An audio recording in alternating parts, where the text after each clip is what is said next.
Everyone, welcome to another episode of Transformation Time. Every Thursday, I host an episode of either Transformation Time or Re Behind the Scenes. My name is Diana Lizarazo, and today's guest speaker is Bava Srinivasan. On Transformation Time, our guest speakers are real estate investors, and they're here to share their experiences and stories with you so that you can learn from them. On Transformation Time, they will be sharing their personal development journeys, the mindset shifts they've had to go through to get to where they are now, and what changes they're making right now to get to those big goals. So if you guys are ready to get started, let's send Baba some love and let's send him some heart.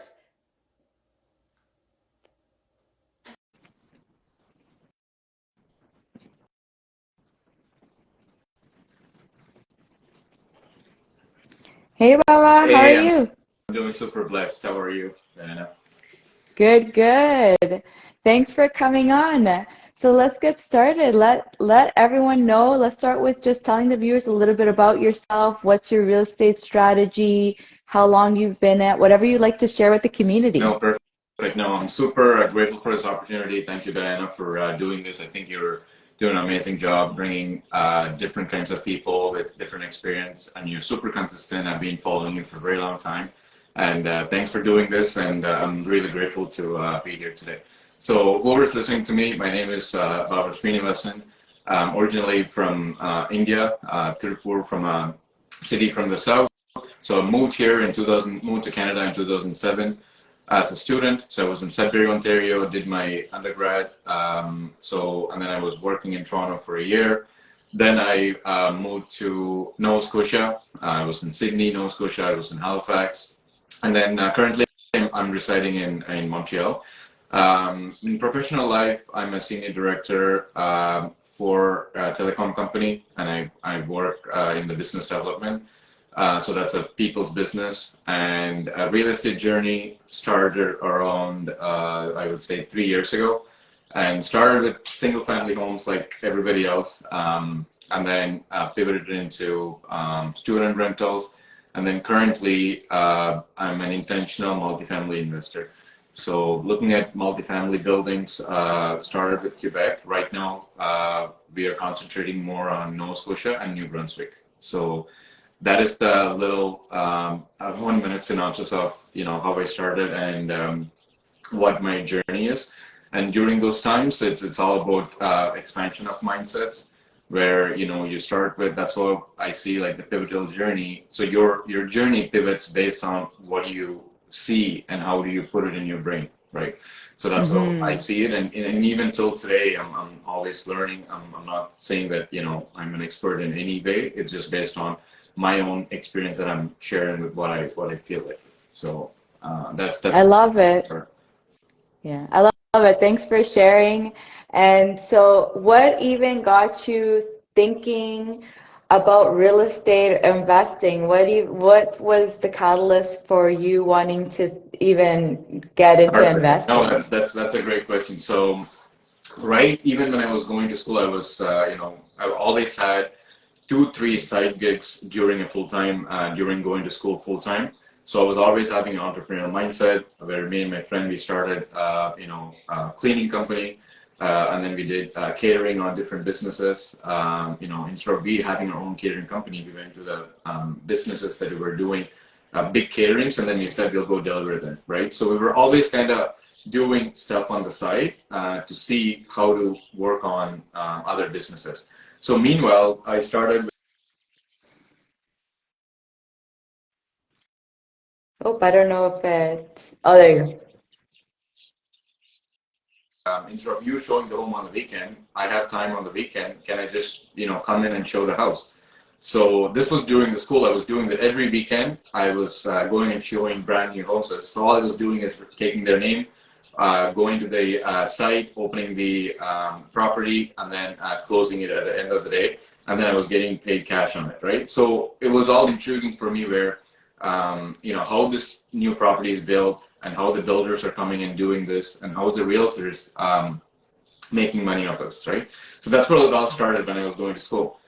Force forward, I think around 7 years or 8 years, we were still living in downtown Montreal, me and my wife.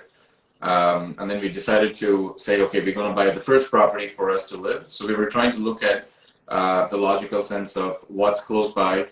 Is there any new metro train coming in? So back in the day, I think 4 years ago, 2018, Montreal, they're planning to put electric train across Montreal. Right now, they have an underground metro, but they don't have any electric train. So they said the project is coming in the, let's say, 2-3 years. So we betted on that project, and then we said, okay, let's buy a single family home that's close to the metro station. And then so we started buying it 3 weeks before closing. Just to give a little more context, my wife, she's from a city which is very busy, and that's why we started living downtown. Because downtown, when you go to a suburb, it's very quiet, but as a downtown, it's a different feeling. So you go in, you just get out of the house, you go to a coffee shop, you work. Montreal is more European culture, and then it's heavy in terms of density, not as more like Toronto, but it's still heavy. So 3 weeks before closing, so I took her for a drive in the evening. We went there, it was dark, it was quiet, and then she looked at me and she said, I don't think we're moving here. So, Oh no. so then, she said that I was always a solution mindset, and then I was thinking, okay, what can I do to make this rent out? So then I started researching about rental market around the area, and then I even talked to the current sellers, which I've been through the realtor, and said, hey, can I do a showing before 1 week before the closing on a weekend? So I actually did, put it out on Kijiji, put it out on Marketplace, and then set up an appointment. Since I already did these appointments when I was going to school, so I had an experience of, taking notes and telling people what they want to hear, and then booking an appointment like 15 minutes, 3-4 appointments at the same time, like with 10 minutes gap, so that I was creating a FOMO of, okay, like now there are a lot of people coming in, they're seeing there are more actions.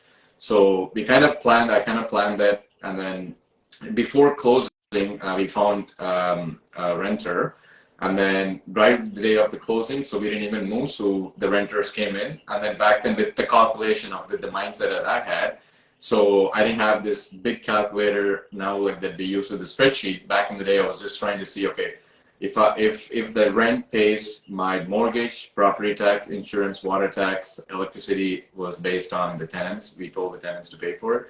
So I'm happy, right? So I didn't even look at the costing of renovation cost or cost that you need to put around the fund for saving like you do for the bigger properties.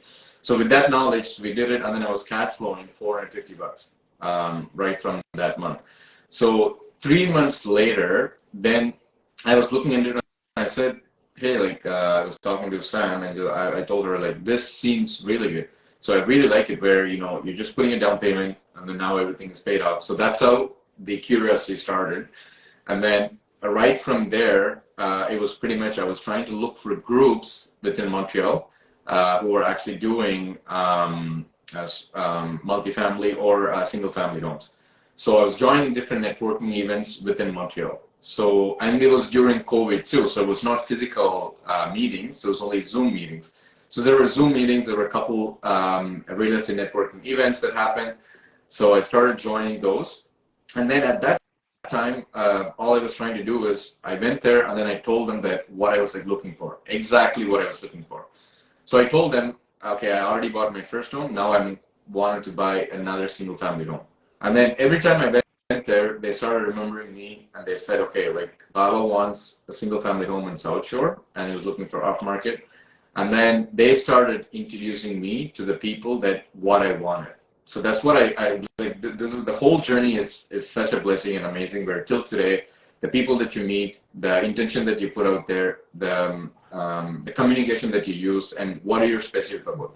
This all goes back to the mindset of when they say, okay, you have to set a goal, you have to know exactly what to tell people.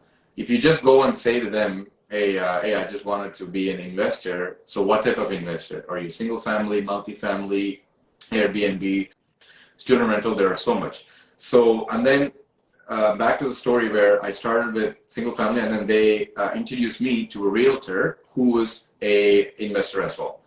So during those time, I was still looking for properties. I had two realtors who were not an investor, and then they were showing me properties in their mindset as what they know.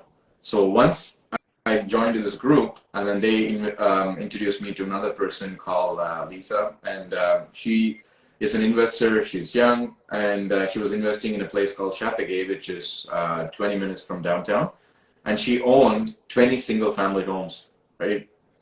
So when I met her, the way she was looking at it, a deal, the way she was showing the property, it was so amazing. Where when she sends the property, she sends me the sheet of saying, hey, this is how much you will cash flow, and this is what you're looking for. So that kind of put me in the head of, okay, like now when you actually work with an investor who is an investor-based realtor, they actually do all the due diligence work for you as much as you're going to do it.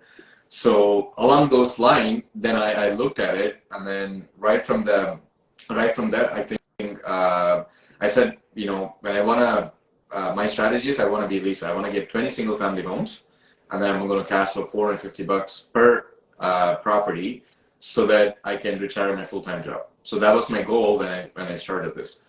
So little did I know, then she started bringing me off-market deals. So right after that, we bought, 3 properties where I didn't even have to go do the inspection. Where she actually, when she bought the property, was an off-market because she was the seller. She was representing the seller and then myself, because she knew that I'm the right buyer for this off-market. And then she already had the report done through the guy saying that, hey, if you keep an inspection report, it's easy for you to sell if you're not going through on market. So we're trying to save the percentage there, right?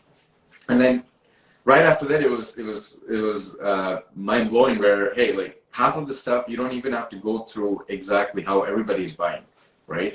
So that kind of put me in a state of, now you start to think, you know, when they always say about real estate is people's business, and who are those people, right? That's how I started questioning about myself. Where when I started, I didn't know, as much as what I know now. And along those journey is the people that you meet and how they're actually helping you in going to the transaction. And she had her own team. So she had a mortgage broker, she had her inspection guys, and she had her guys for contracting in that area. So when I'm tapping her, so I recommend people to, tap on people who are specific to one market, and then tap on their network. So instead of doing your own research, yes, you can do your own research, but having the right contact in that one specific market, they can literally share the knowledge as you, where, most of the people are open about it, right? They're not going to be like, hey, I'm not going to share my contacts. So during those time, and she was helping me even finding tenants. She was helping me, doing contracting work. So I do basic renovations when I buy a property. That's how it started, right? And then right after that, Oh, you're muted again. most of the time. So I was listening to yours. There are a few other people, Rice Network. There were a few other Andrew Hines podcasts. And then they were talking about out-of-province investing. So at that point, I was only having properties, single-family homes, only here, a few properties here in Montreal. And then I didn't know anything about student rentals nor outside province. So I started, listening to more podcasts that are based on outside province investing. And then I researched. So my habit of, when I listen to a podcast, I would DM them right away, the person who did the, who were the guest, and then I would say exactly how I felt about the podcast and what I learned from them, right? So yes, multiple times you get a response, sometimes you don't get a response. So my way of showing grateful for their time is just sending them a text about what I learned from them. And then that's how it got started about, investing outside the province. And then I knew about what our New Brunswick market is. I knew about Nova Scotia market, but not New Brunswick market, because when I was living there, I did not have an investor mindset. I was more on a consumer mindset when I was living in Halifax. So, and then once I started knowing about New Brunswick market, I did the exact same thing what I was doing here. I literally replicated what I was doing right in Montreal. So I joined groups in New Brunswick. I started interviewing realtors who are only investors.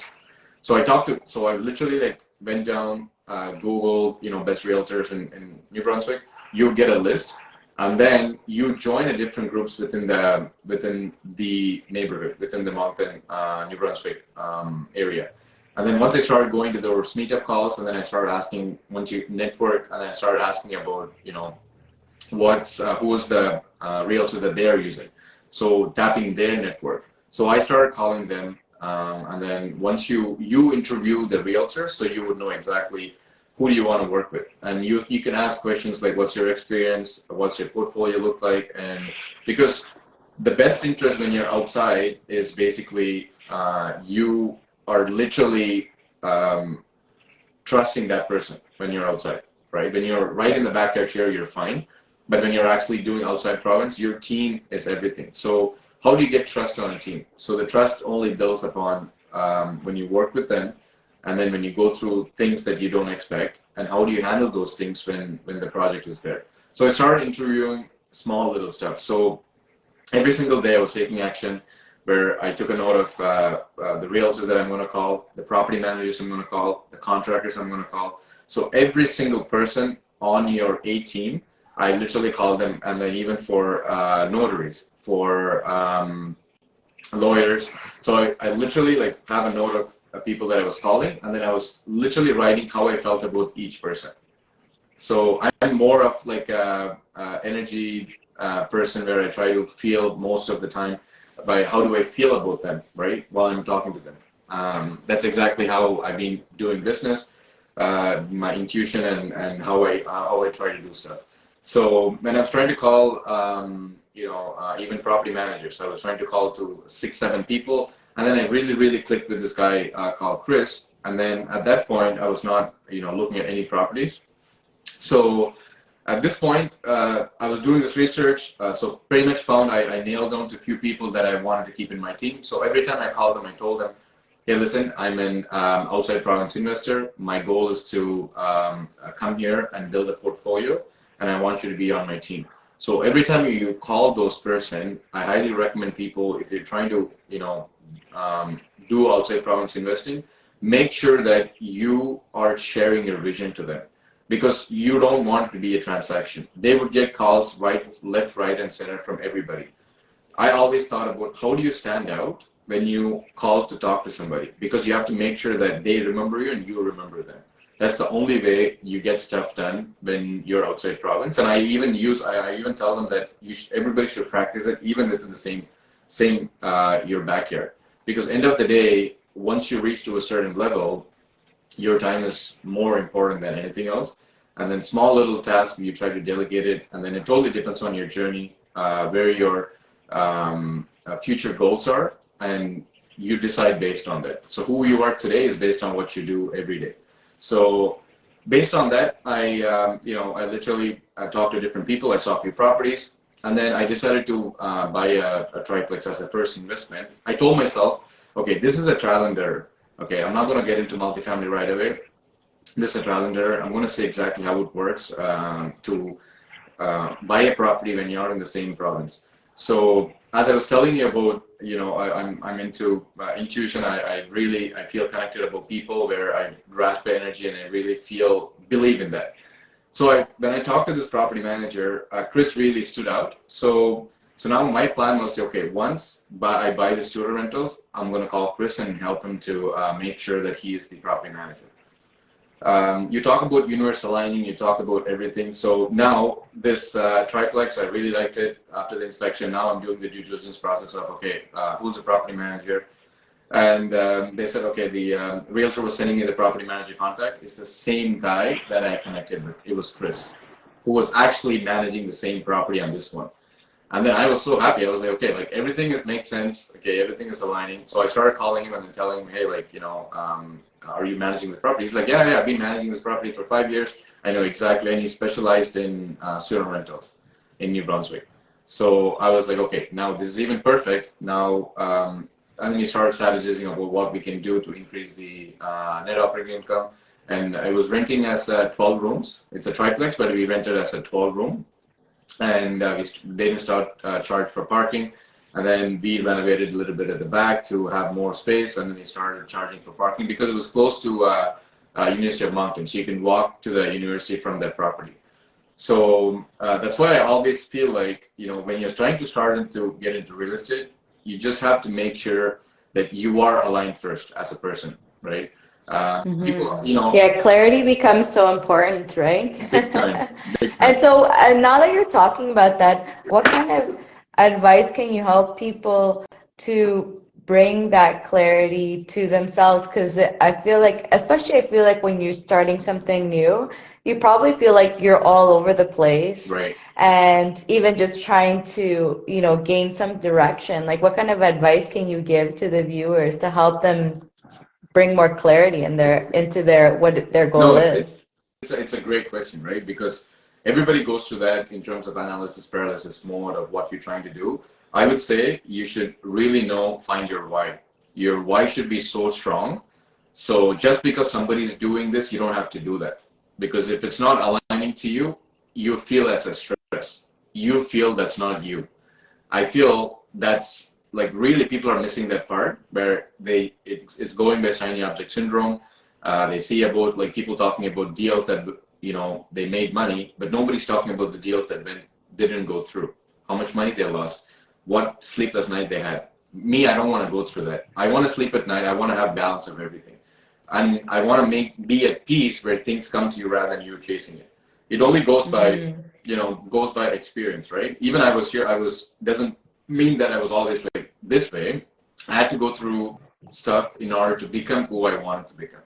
So even last year, the year before, I did deals, didn't go through. I was always stressing. I was saying, hey, I need, because when you have like a goal, like a 5-year goal and a yearly goal, if you're trying to achieve it, and if you don't achieve it, then you're always being hard on yourself.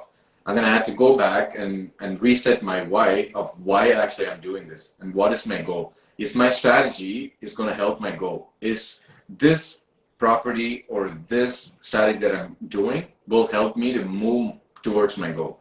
And then I told myself when I started that I'm going to try all the strategies out there, and I still have my notebook that I write. Oh, you got muted again. It's my alarm just keeping going off. So yeah, so basically I wrote everything on a notebook, and I said which actually gives me more happiness. If I'm taking it stress, and I don't want to do this for a long time, because I have to feel very natural about what I'm trying to do. So right when I started doing single family flips, bird projects, student rental, and multifamily, and then now I'm looking into Airbnb. So that's it. So there are different types of stuff you can do, and then end of the day, it should give you peace. Like you shouldn't be stressed Question. about that, and then make sure that you're not actually, not sleeping the night, or it's not you, right? It's not you. That's why they say you gotta love what you do, which means you have to really enjoy it and you feel good about it. Like the whole point of making money and doing all this is to feel good. If you don't feel good, your goalpost will be keep moving, but your way of looking at things won't move, right? So that's my like, 100%. yeah.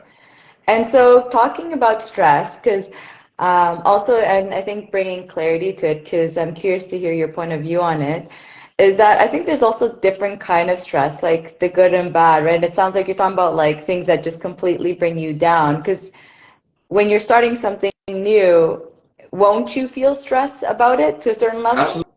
Absolutely. Like even, making those phone calls, right? You don't know what they're going to tell, right? Because you're doing completely opposite of what you're trying to do. Because people used to interview you, like, if you call a realtor when you're buying your first home, the realtor interviews you. But now, as an investor, you're changing your hat, right? So it all comes with like what hat you're playing, right? So at this point, you're actually every single day we make decisions that you do in your life, right? So So it's probably more about than like just I guess understanding the type of stress you're putting yourself into, and if it's stress that's getting you forward but moving you compared to it bringing you down and maybe slowing down the process, that identification of it is probably worth it to make sure, like you said, that you're moving in the right direction that works towards your why or works towards your goal. Is that right? Is that what you're That's trying it. to So say? I always feel like, whatever you have in control, you can work on it. Something that you don't have under control, like in my perspective, there's no point in having that stress, right?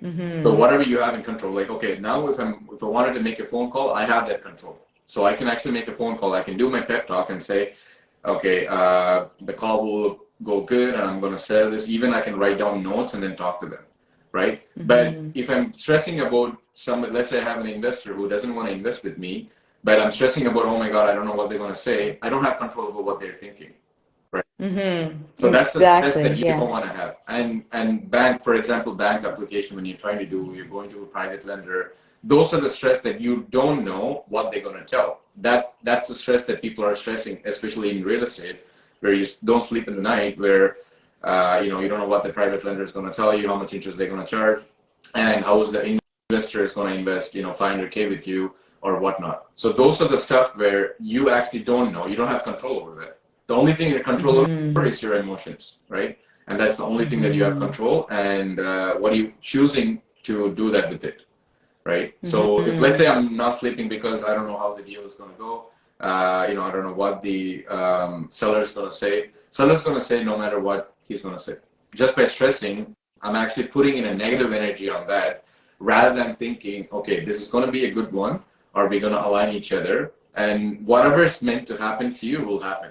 Just by stressing it, you're actually not helping the situation, right? That's my perspective. Right. That's a very, yeah, no, I think that's a great point and very important, because it's also, I think it's also just saying, for example, like if you have to meet someone tomorrow and all you doing is thinking of like how terrible it will go, like that provides no benefit to you now. 100%. If anything, now I feel like the stress that should be happening is either the preparation of it, if it's a meeting, or like you're saying, if it's like you're waiting for information, put that energy into the next steps of moving whatever else forward is basically what you're saying, right? So it's like making sure you understand the different types of stresses, and because looking into the future and stressing about it, what is that going to do? Or even looking into the past and Right. getting upset about it, what does that do? It sounds like you're saying, like, if anything, be present and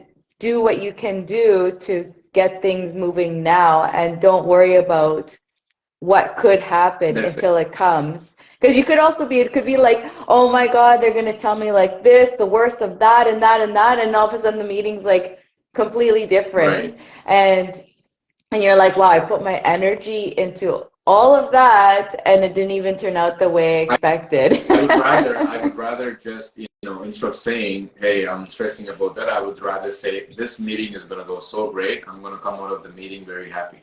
Instead of me like stressing and putting the other way. And the thing is, it just not affects you, it affects the people surround yourself as well, right? The loved ones and the people you're working with. Let's say you have a team.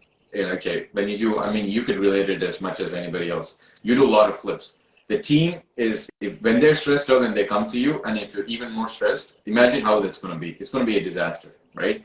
So you're controlling your people, you're controlling the way they act on it in terms of what are you trying to decide. Because as a business owner, as an investor, we're always solution-oriented mindset.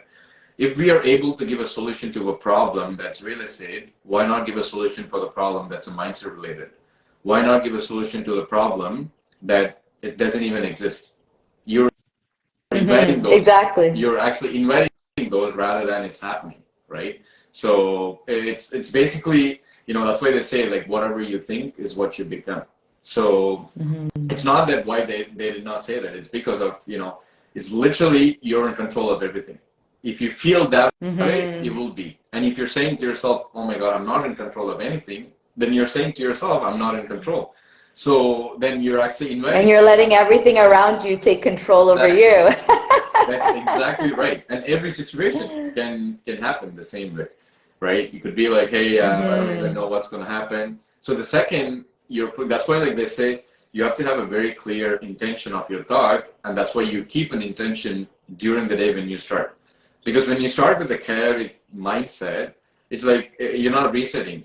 So you're actually adding it more, and everybody can relate it.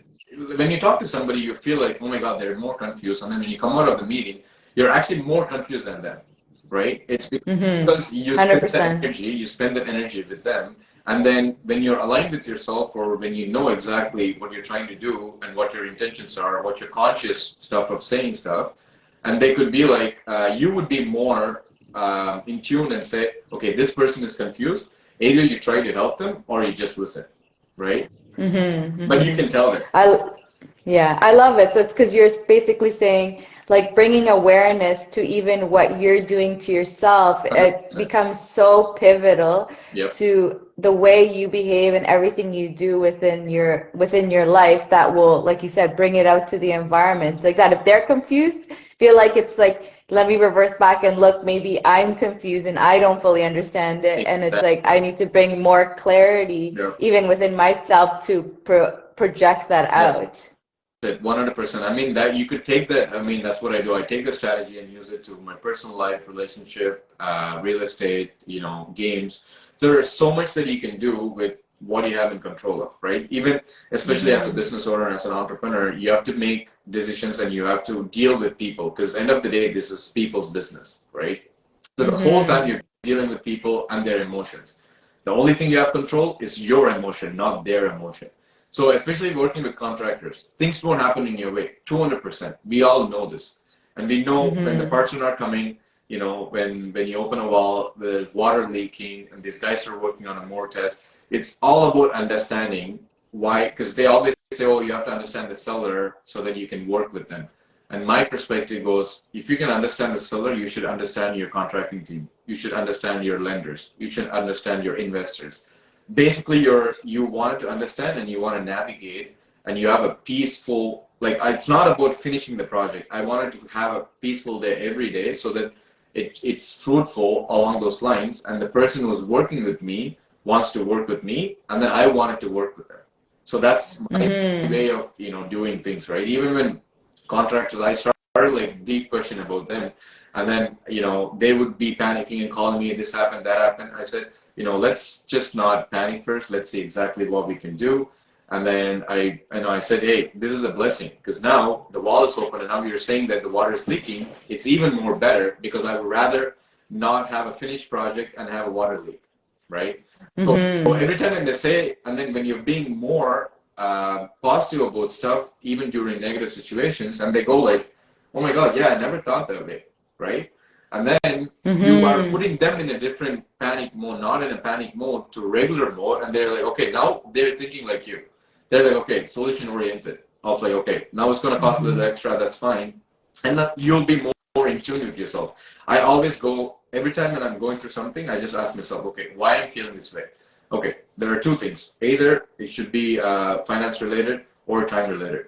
If it's going to cost extra to finish my money, I need to know exactly where I'm going to get the money for the project. Or it's going to be a timeline, because I say, okay, the tenant should be there in, let's say, 3 weeks. It's going to be a little delay. I'm going to tell them. So I'm not going to worry about that instead of giving a solution. I always, like, that's what I'm practicing. It's not I'm being a best out of it, but I'm trying more about intentional. This is what I told this year, where I have to be, very expansion oriented, and then putting boundaries, and then more intentional about stuff. So anytime I'm asking something, I ask myself like 3-4 times why I'm feeling this way, and then I'm taking the next step of, okay, why I'm feeling this way, and what should I do to get over it. So I'm constantly working on it. It's basically, because the thing is, when you're working with yourself, you're fine. But when you're working with contractors, you're working with lenders, when you're working with investors, and the deals doesn't go through, it just piles up, and it acts about how you want to deal with it, right? So that's the way of I'm dealing with it. I'm still learning every day. I'm learning from different people, and a lot of stuff is it's a constant learning, right? So 100%. Yeah, I love it. And just because you spoke about boundaries, how are you even identifying what boundaries you need to create for yourself? yeah, before. It's funny that you ask you that. Before I was just available for everybody, right? In terms of, I'm sure you could relate it where you were available for most of the time and you don't know where you're putting energy into.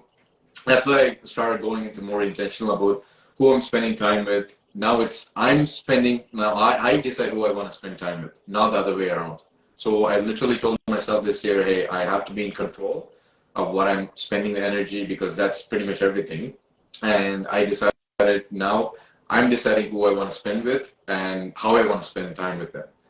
Rather than, every time, they say same thing they say for deals, right? Anytime you get a deal, it doesn't mean that you have to do it, right? You got to wait for it Mm-hmm. and then you analyze it and then whichever helps your strategy to go, then you do it. So I just told myself, okay, let me try this and see exactly how it's working.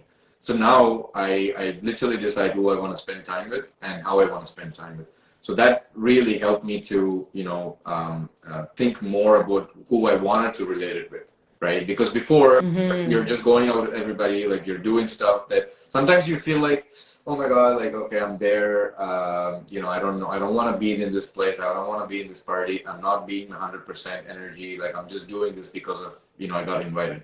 I'm like, before I used to be the last person to leave. Now I'm there. If I don't feel it, I even go to the person and tell, hey, listen, I don't feel 100%. Uh, I wanted to be here fully present, but I can't. So, thanks for the invitation. I'm there for like whatever, an hour, and then I leave. And then I tell them that. So it really respects, it shows them, okay, like, okay, this person actually means it. And then they don't take it opposite. Because I was always a people pleaser. I was always doing stuff for people where, hey, what they would think. And I'm still doing, but I'm learning how to, get out best out of my energy, right?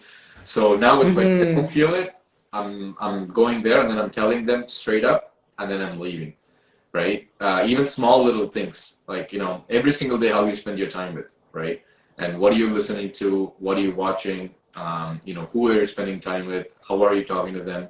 That's more important than, how you wanted to achieve your journey, right? The journey is just Mm-hmm. all about not the goals. It's about who you're becoming, right? And you have to Mm-hmm. really enjoy it, right? They say, that's what they say, right? Even if you don't like it, once you keep doing it, it becomes a habit, right? Be it going to the Mm-hmm. gym, waking up early, or running, let's say, running numbers every day. Just take half hour, run numbers every day on different properties. Just set up a goal, or let's say set up saying that, hey, I need to network, talk to 5 different people in that market, and then you just need to keep doing it, right? You just need to keep doing it in order to get there.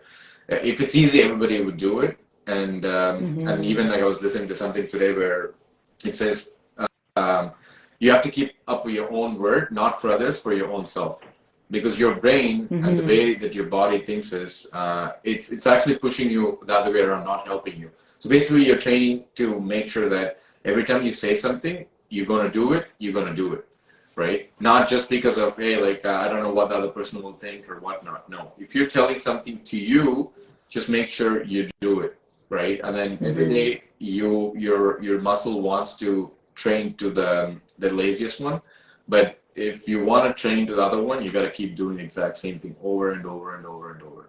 So I love it. It is, and I think that's a great point that you brought up because it is so true. I've also heard that, and it puts such a different perspective for me because it's exactly like you're saying, if you tell yourself like, "Oh, I'm gonna do this," but then you don't, it just your brain starts realizing like, "Oh, you're not important." exactly, Or it starts showing like exactly, how like, oh, it's okay, you're not important enough to do that. Whereas like we'll put, for example, more value on others. Someone asks us to do that, we're running to make sure to get it done. exactly, And it's like, how are we not doing it for ourselves, but we'll do it for others? And it's 100%, like that. It's almost like reducing our confidence too, because right? it's just like you're not that important, so you can like not do that or whatever. And then like that for building the habit. Oh my God, it Yeah, doesn't yeah. help at all, right? It is.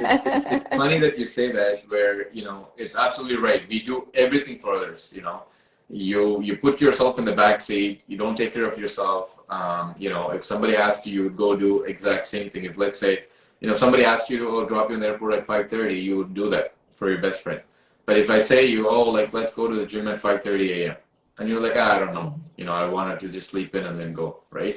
So put Mm-hmm. yourself, that's what they always say, right? Like, you gotta love yourself first so that you can give more of it.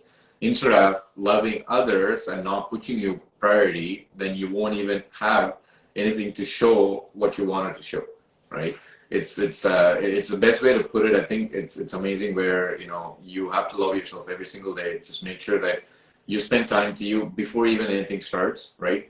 And there's another science I read it in a book where when you try to delay things, when you try to procrastinate, the things around you and the things that you want to receive delays too, because it's all about the Mm-hmm. science, right? Like it's all about, okay, like let's say you want to do a task, you don't want to do it, and then you're delaying it, and then you're wondering why you're not getting any deals, why you're not getting any stuff that's happening in your life, why I don't see any changes. So it's all about, like, if you try to do a thing, it's all about attracting too, right? As you said, Mm-hmm. as we were talking about before, about what you're putting out there is what you get, and this is exactly for you too. If you're delaying something to Mm-hmm. do stuff, things to you coming will be delayed. So it's actually proven science. And when I read it, I'm like, oh my Mm-hmm. God, it makes sense, right? Even about Yeah, it's so crazy. And something to just add on to that, because I think it's amazing that you're talking about this and you're providing such great information on it, is that something that I heard about procrastination that really changed my mind on things was that if you actually dig deep into procrastination, the reason you're procrastinating is because either you have no interest in doing Mhm. it or there's a huge fear around it. Yep, And usually I think in our world, it's more about the fear. right, And then it's, if anything, digging down into that and being like, okay, fine, I'm procrastinating because of this, but what can I do to maybe shift it a little bit, shift that fear, or even sometimes the awareness of, oh, that's a fear I have, yeah, can help just, okay, push it forward. Or sometimes you're like, okay, let me do a micro task of that, like something smaller that kind of gives me that little bit of confidence to push forward. And to me, that understanding of that procrastination is actually, or perfectionism is actually, because they're one and the same thing actually, mhm, is actually fear. And I never realized that until I was told, and I just thought that was so pivotal, because now, like you said, it makes you ask questions about yourself and start figuring out how to get past those fears that you have because you're procrastinating or because you're trying to be a right. perfectionist. I mean, the second when you try to be a perfectionist, I think it's like nobody's perfect in a way, right? But you try to do as much with your ability to, provide information or provide a service or giving your best ability to even share that information, right? So no, Mm-hmm. even with that, I, still learning about, how to, change the way you think, right? It's all about how Mm-hmm. you change the way and what are the thoughts that you are choosing to think while the things are not happening in your way, right? Instead of Mm-hmm. asking, like, I was always had a thing of, solution mindset where, instead of asking why is this not happening to me, I'll probably just go into be like, how I can give an answer to this, like how I can provide a solution Mm-hmm. instead of like complaining and, spending your energy there. I'd rather spend our energy where, okay, how I can really take this and then turn it around. That could be anything Mm-hmm. skill, that could be anything with the way you think, and then that could be, and then at the same time, I started before I used to, write a gratitude journal every morning. But now, like for the past 6 months, I'm like being super gratitude about, small little things I'm doing. Like, like especially like in the mornings, I look at the phone, I'm like, oh my God, this is so good that I have this device. I'm able to afford this device. Or when I'm driving a car, this is like a dream that I was always wanted. Now I'm sitting in the car and I'm driving. I'm so grateful for my body when I'm running and I'm going to the gym, and then I'm like, hey, I can able to lift weights. I can able to go to have a membership, right? And then every time I put gas, I'm like, I'm so lucky I'm able to do it in this situation, right? Or when I'm paying something in a store, when I'm ordering stuff for my projects, when I'm buying like it become as a part of my life where constantly gratitude about stuff that's happening in my life instead of just Mm-hmm. saying like what I'm grateful about three things, or I do that too, but now it becomes constant gratification. That's amazing. And actually, because I think, so I feel like before, because I also do gratitude, I'm not very consistent, I can definitely say that, but I definitely have felt the benefits of how amazing it is to have to have gratitude. So curious on your opinion on, or not your opinion, actually, your like what's happened in your life of starting doing gratitude. What changes have you seen in your life? Because I feel like it's important for people to understand like why people do gratitude, Absolutely. because what impacts them, what's the impact? Because usually you're like, oh, whatever, you don't think about it, right? So I'm curious, do you have any examples of how gratitude has helped you improve anything in your life? Absolutely. It's actually it's crazy changes that you go through. It's not like, it's over the time you build it. And then you actually feel in your body. It's just not because of, oh, I'm writing something that I don't believe it. You actually have to believe in everything that you do. This goes to even in real estate. You have to believe that you would succeed. You have to believe that this project will go good. You have to believe that this person will work for you in a best conscious of their ability. You have to believe, that you are doing this in the best terms of what you want to do, so it's good for you and the people around you, right? So even the deals, like last year I lost 3 deals that I didn't go through, the sellers were not happy, and this year the same person, just came to me. Like last year I was go, I was like, I need to do this. I was in my, always stressed about like, okay, why the deal didn't go through. I learned a lot of lessons through that. This year it's just all about just in tune with yourself, and then things start coming to you. It could be financial, Love it it. could be mentally, it could be relationship, it could be sports, body, whatever. And you see the changes in you. And once you see the change, it's an addiction, right? And then instead of going, like the one thing I always say to people is don't take yourself too seriously, right? Like it's like now you just get caught up with, your goals. Yes, it's amazing, but you shouldn't, your inner peace is more than anything else. Like if you talk to all the guys who made it in life, I had good opportunity, I'm so grateful for that, where I think, where they made it in life, and I had an opportunity to sit down with them, have dinner, hang out with them, went on a few drives, whatnot. The only thing they all told about, they were all like, multimillionaires, billionaires, who achieved certain businesses. All they were saying is, I have everything, but sometimes I don't have peace, right? And I do everything, but I don't have my life. Like I don't have a partner to share with, or I don't have a friends. I'm sitting at the top alone. I can do anything I want. I can buy anything I want. I can go anywhere I want, but I don't feel like doing it.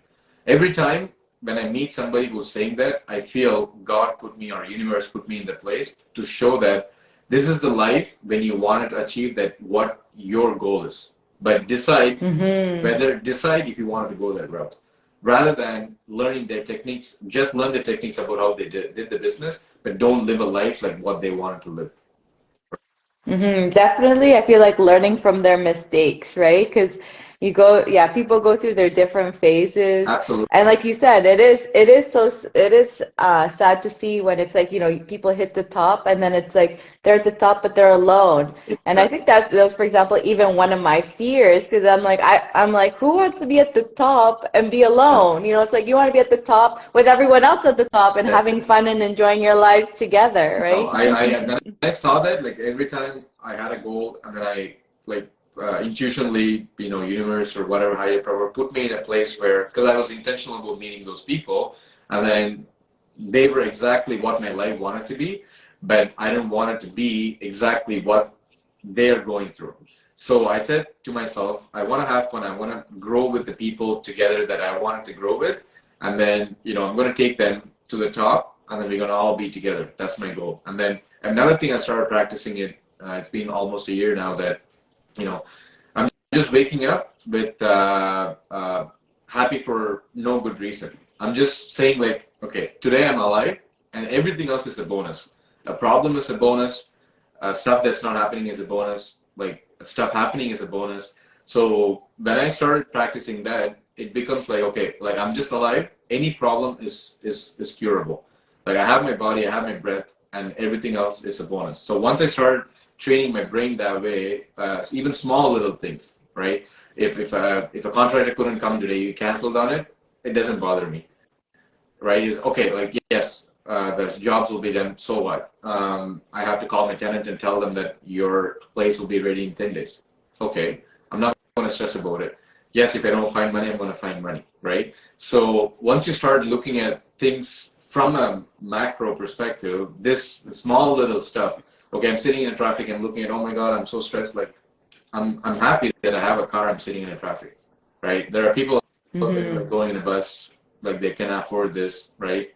And then even a flight is delayed, or investor doesn't want you. And then another thing, I'm practicing is where I don't lose people; people lose me. And what do you mean by that?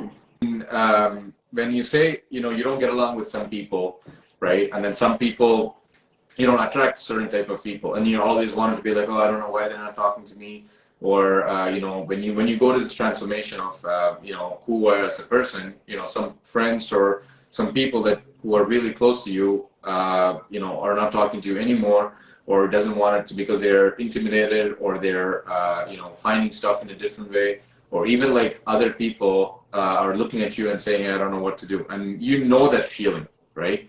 And then because if you're a people's person, you would literally feel that. And then before I used to be like, oh, I don't know what's happening. Like, it usually bothers me, right? But now I'm like, I'm out of my best intention, and I wanted the best for everybody.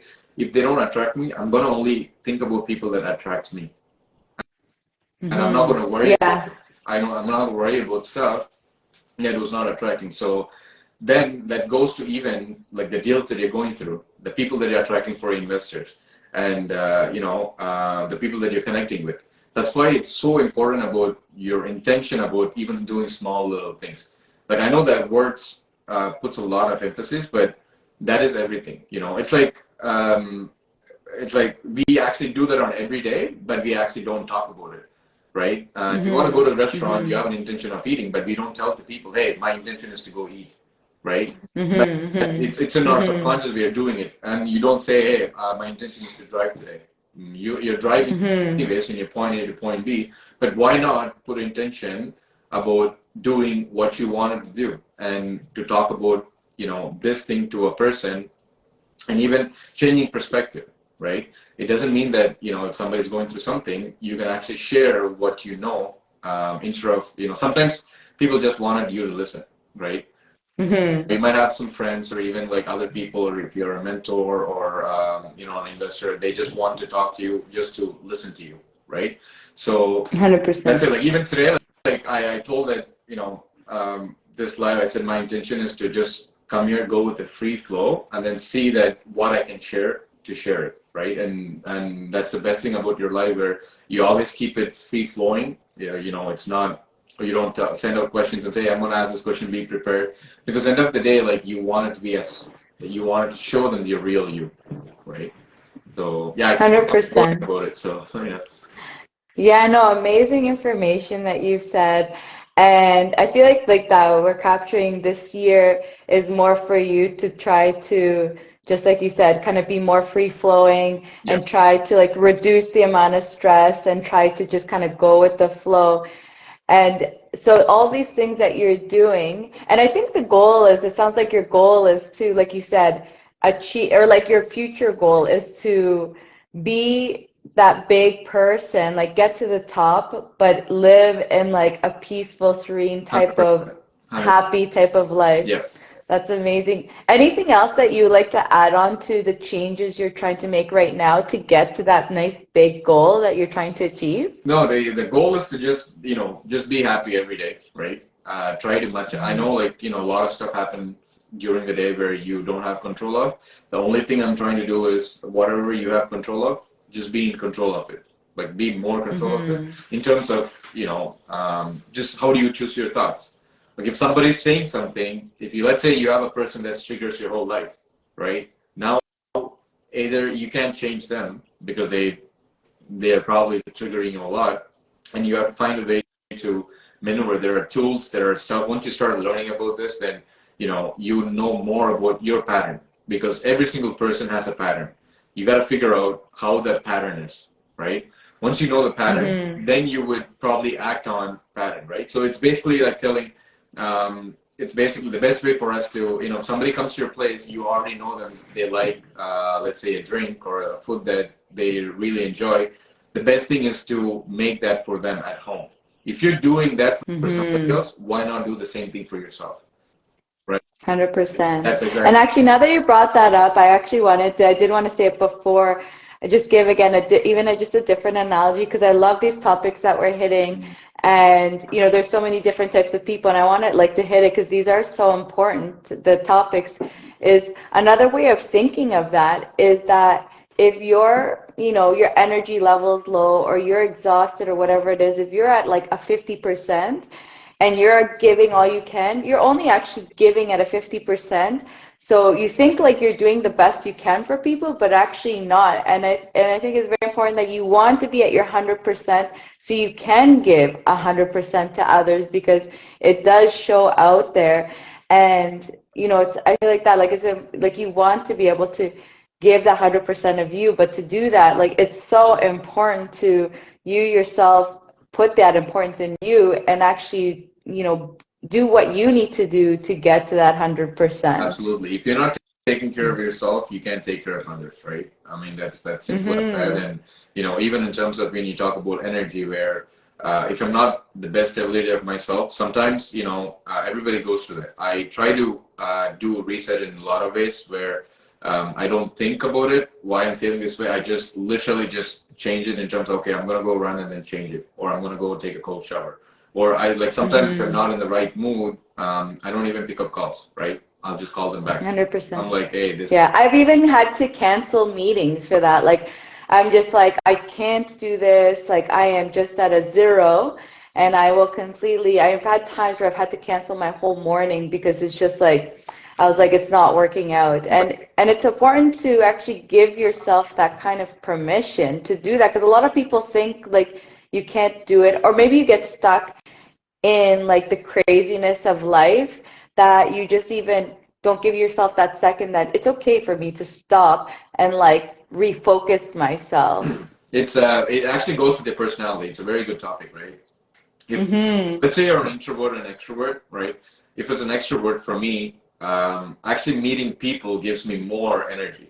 If let's say I'm not in a good mood, I actually book a discovery call myself. So that the second what happens is for me in cases I look at my own journey during this time and I'm talking about the person, then I'll be like, oh my God, this actually makes sense. So I don't know why I'm feeling this way. Then it helps. But if let's say it's an extrovert, introvert, then you'll be like, hey, I don't want to talk to people. It drains my energy. Then you don't have to, right? So that's why they go. Yeah, good point. People. They have the types of people. And you can tell that I'm the introvert and you're the extrovert. I go into full on hiding mode and yeah, you're right, because I know that same thing. My husband's an extrovert, or I mean, I know so many extroverts. It's always always introvert and extrovert. Sam, like she's an introvert, and then I'm an extrovert. She's like, are you going out? Like, I gotta go see people, and I'll be like, no, I'm going. Right? So it's like completely, it's like completely opposite. Yeah, it's like, do we have to do this right now? Is this something we have to do? Yeah, exactly. No, that's it. Like it's about how it's funny you say that, and I like sometimes I don't feel good. Things are not happening your way and whatnot. I actually book a call, and then talk to do discovery calls, and then see exactly, how that elevates my mood. Right. End of the day, it's all about how you feel. What do you feel? And and just by feeling good, things will happen the exactly way they want to happen, and the right people will attract you. That's the only thing I want to, finish it up. Yeah. Right. So. Yeah, I love it. Yeah, thanks for sharing that.